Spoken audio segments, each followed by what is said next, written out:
नमस्कार नमस्कार दोस्तों, स्वागत है आपका इस सीरीज़ में जिसका नाम है anti fragile with Ashish sir. Anti fragile with Ashish sir मतलब मेरे साथ आप एंटी फ्रेजाइल की यात्रा में चलेंगे। एंटी फ्रेजाइल बहुत नया शब्द है, बहुत ही नया शब्द है अंग्रेज़ी भाषा में। ये अभी कुछ ही साल पहले आया है।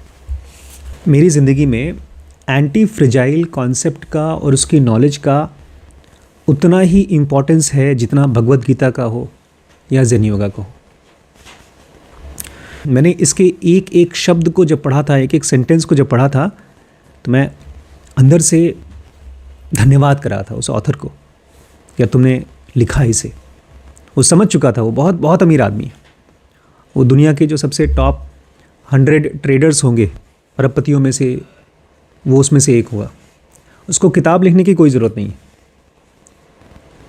और ये जो किताब भी है, ये एक मुश्किल मैथमेटिक्स का कॉन्सेप्ट है।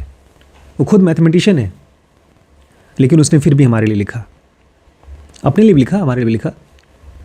तो आज उसका पहला वीडियो है और इसका नाम है how to love the wind. हाँ, आपको अगर इस कॉन्सेप्ट को समझना है और इसको यूज़ करना है अपनी लाइफ में, अपने करियर में, अपने बिजनेस में, तो आपको अपने आप से पूछना पड़ेगा how to love the wind. क्या समझना पड़ेगा? मतलब हवा से कैसे प्यार करें। अब थोड़ा समझिए कि हवा की बात क्यों हो रही है। दिए को तो बुझा देता है, लेकिन आग को और बढ़ा देता है। Wind extinguishes the candle and energizes the fire. Likewise, with randomness, uncertainty and chaos, you want to use them, not hide from them. 3 शब्द हैं जिसको हम एक्चुअली समझ रहे हैं। एक ही चीज़ एक ही है जिसको हम अपनी लाइफ में रोज़ झेलते हैं, उससे बचने की कोशिश करते हैं, उसी को ये हवा बोल रहे हैं। और ये कहते हैं कि अगर आप दिया हैं तो आपको दिया नहीं होना चाहिए, आग होना चाहिए। अगर आप रोज़ रैंडमनेस झेलते हैं, अनसर्टिनिटी झेलते हैं और केओस झेलते हैं। क्या झेलते हैं? अब रैंडमनेस क्या होता है? कुछ भी। जैसे आजकल मैं गरिमा के पीछे पड़ा हूँ कि किसी लड़के से शादी करो, तो एक से बात करा रहा हूँ, फिर किसी और से, उसको बोलते हैं रैंडमनेस। प्रॉब्लम्स आती हैं रैंडमली, मौके तो बहुत कम आते हैं। जब मैंने ये पहली बार सुना था ना कि अरे यार अनसर्टिनिटी के बारे में पढ़ा रहा है, मेरा तो दिमाग एकदम लगा कि यार थैंक यू, कम से कम इस कॉन्सेप्ट के ऊपर किसी ने बात किया। आज ही मैंने अपना कुछ पैसा म्यूचुअल फंड में इन्वेस्ट किया है। उसमें अनसर्टिनिटी है। अनसर्टिनिटी मतलब पक्का नहीं है। उसमें प्रॉबिलिटी है, जो मैं सोच रहा हूँ वो भी हो जाएगा, जो शायद मैं नहीं सोच रहा हूँ वो भी हो जाएगा। और लास्ट में केओस मतलब होता है एकदम कन्फ्यूजन। तो कह रहे हैं अगर आपकी लाइफ में, मतलब हर किसी की लाइफ में है, रैंडमनेस है, अनसर्टिनिटी है। अनसर्टिनिटी समझे अनुज? अनसर्टिनिटी मतलब पक्का नहीं है कि क्या होगा लाइफ में आगे। सर्टन मतलब पक्का है। और केओस है तो आपको उन्हें यूज़ करना आना चाहिए, ना कि उससे छुपना। इस सीरीज़ के ज़रिए मैं आपको फायर बनाना चाहता हूँ, बड़ी सी आग, और आपको विंड चाहिए। अभी क्या होता है, हम लोग रैंडमनेस से डरते हैं।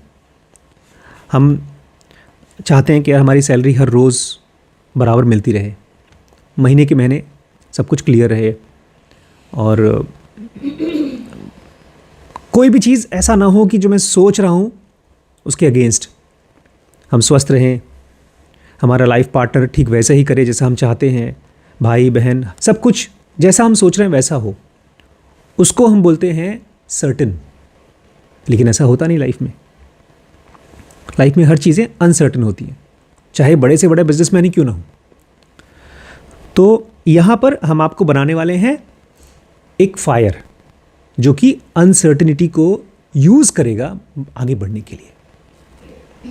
तो हमारे जो ऑथर हैं वो आपको एक तरह से जोश नहीं भरेंगे, आपको एक निडर बनाएंगे ताकि आप डरे ना। नॉन मीक मतलब होता है, मीक मतलब डरपोक होता है। उनका नॉन मीक एटीट्यूड है कि जब भी आपकी लाइफ में कोई रैंडम हो, कोई चीज़ अनसर्टेनिटी हो, तो उससे डरो मत, उसको यूज़ करो। तो इस पूरे सीरीज़ में आपको बार बार अनसर्टिनिटी समझ गए ना, जहाँ कहीं पर भी कुछ क्लियर नहीं है उस चीज़ को बजाय उससे डरने के उसको फेस करिए, बल्कि फेस मत करिए, खाली उसको यूज़ करिए, ये सिखाया जाएगा। हम ये नहीं चाहते हैं कि जब आपकी लाइफ में अनसर्टिनिटी आए, मतलब कोई बहुत बड़ा क्रैश आए मार्केट में, कोई मुसीबत आए, कुछ भी प्रॉब्लम आए, तो आप किसी तरह से बाल बचें। हम ही नहीं चाहते हैं। हम चाहते हैं जैसे महाभारत में जो जीता उसने आखिरी शब्द लिखे दुनिया के, कृष्ण और अर्जुन जैसे लोग जीते। ऐसे ही जब अनसर्टिनिटी आए और पूरी दुनिया ख़त्म हो तो आप भी ख़त्म होंगे, लेकिन आप लास्ट में ख़त्म हो। आपके अपने शब्द आखिरी होने चाहिए। एक तरह से आप सबसे ज़्यादा सर्वाइव करें अनसर्टिनिटी को।